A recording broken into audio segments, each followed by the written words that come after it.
ॐ श्री दुर्गायै नमः।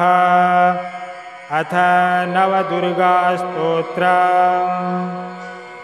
वन्दे वाञ्छितलाभाय चन्द्रार्धकृतशेखरां वृषारूढां शूलधरां शैलपुत्री यशस्विनीं दधाना करपद्माभ्यां क्षमालाकमण्डलो देवी प्रसीदतु मयि ब्रह्मचारिण्यनुत्तमा पिण्डज प्रवरारूढा चन्दकोपास्त्रकैर्युता प्रसादं तनुते मह्यं चन्द्रघण्टेति विश्रुता सुरासम्पूर्णकलशं रुधिराप्लुतमेव च दधाना हस्तपद्माभ्यां कुष्माण्डा शुभदास्तु मे सिंहासनगता नित्यं पद्माश्रितकरद्वया शुभदास्तु सदा देवी स्कन्दमाता यशस्विनी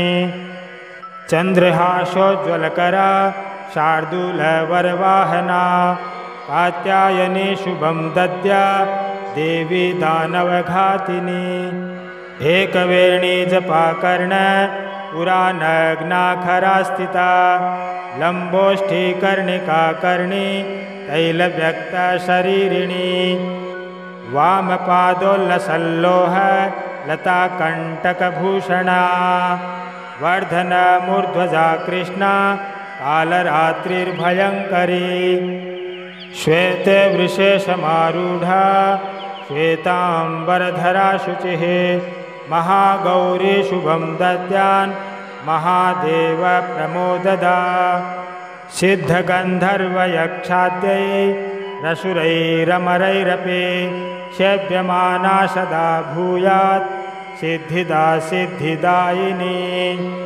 ॐ श्री दुर्गार्पणमस्तु।